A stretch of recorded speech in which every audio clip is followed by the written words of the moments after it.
Bukan hanya Liu Bo, tapi hampir semua orang di tempat itu tahu nilai dari toko itu. Saya tidak salah. Yang Mulyani memberikan toko ini kepada tuan muda ini secara gratis. Toko di lokasi dan kelas seperti itu. Apalagi membelinya. Meski bisa dibeli, sewanya saja tidak terjangkau oleh pasukan biasa. Wajah tuan muda ini terlalu hebat. Kekuatan besar apa yang diwakili oleh tuan muda ini untuk bekerja sama dengan Yang Mulyani? Untuk sementara, pendapat berbeda. Tetapi tanpa kecuali, semua orang lebih curiga terhadap identitas Qin Yichen. Mata Liu Bo juga berbinar. Dalam kesannya, dia adalah orang dengan jenius Qin bermarga terkenal. Dia sebelumnya telah disebutkan oleh anggota klan di dunia Perang Timur. Tetapi tampaknya alam itu salah. Melihat masalah itu telah diselesaikan, Qin Yichen tidak lagi berpura-pura penuh kasih sayang. Dia menuliskan hubungan itu, dan kemudian memiliki kesempatan untuk membayarnya kembali. Jadi dia membungkuk dan berkata, terima kasih banyak, Saudara Yuntian. Tetapi toko ini, Qin ini ingin menekan gayanya untuk mengatur ulang. Oke. Lagi pula, toko ini adalah perhentian pertamanya di benua asal surgawi. Belum lagi dia harus menjalankan toko itu sendiri untuk saat ini. Dan tentu saja dia harus memperbaikinya sesuai dengan idenya sendiri. Tentu saja, Mi Yuntian tidak akan menentangnya. Dia segera berkata, semuanya terserah kamu. Liu Bo, lihat kembali Saudara Qin. Apa yang ingin kamu lakukan? Ingatlah untuk rajin. Ya, di ruang pertama. Liu Boxuan bertanya dengan pujian. Berani bertanya pada Tuan Muda Qin. Bisnis apa yang akan dia ubah? Penjahat juga dapat membantu memperbaiki. Qin Yichen juga tidak menyembunyikan. Eliksir. Bisnis obat mujarab. Begitu ucapan ini keluar, Bolio melompat, seolah memikirkan sesuatu. Matanya penuh keheranan. Tuan. Apakah itu Tuan Muda Qin Yichen Qin? Jenius Qin bermarga yang pernah didengar Liu Bo adalah Qin Yichen yang menemukan senyawa dan... Tapi dia telah melakukan bisnis untuk keluarga Ni sepanjang tahun di benua asal surgawi. Dan kesannya tentang Qin Yichen hanya tinggal di klub pilihan surga Alkimia Dao beberapa tahun yang lalu.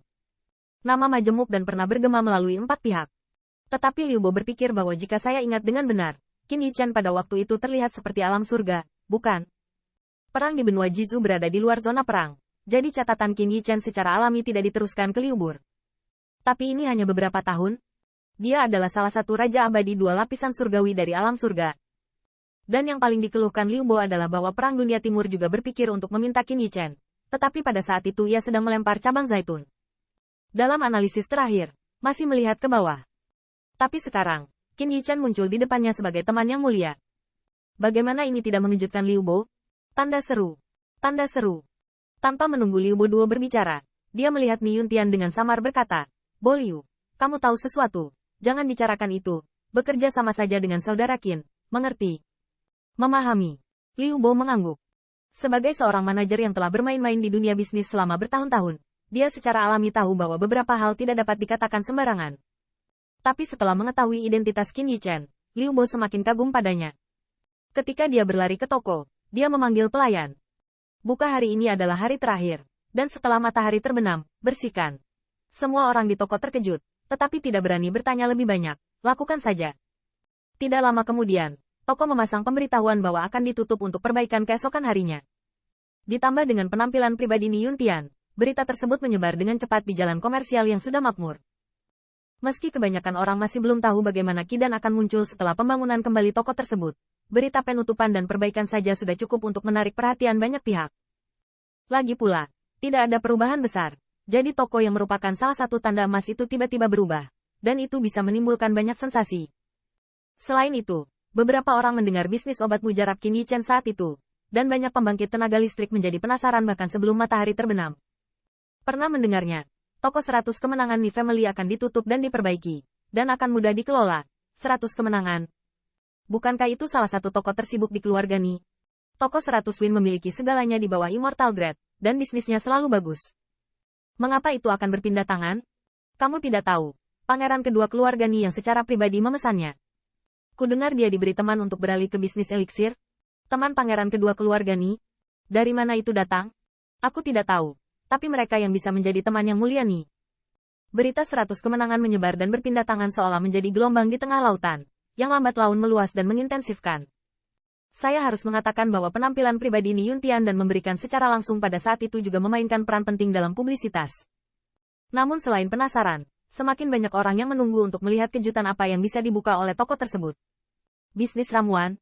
Toko ramuan di kota asal surgawi kurang dari 10.000 dan ada beberapa ribu. Apakah ada Kidan yang luar biasa di keluarga Ni? Bukankah itu mungkin? Meskipun keluarga Ni memiliki penatua tamu pil master pembangkit tenaga listrik top digital, mengapa tidak memiliki garis penatua lainnya? Dalam bisnis eliksir, Ni Family hanya bisa mengatakan bahwa itu cukup memuaskan. Tidak sama sekali. Ia memiliki chip pasar monopoli.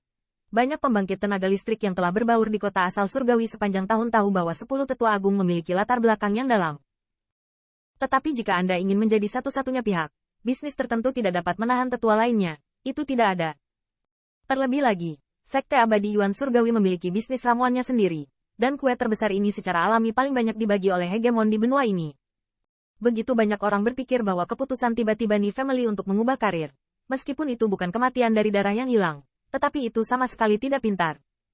Mungkin hanya keluarga Ni yang menjual pemuda bermarga Qin itu saja.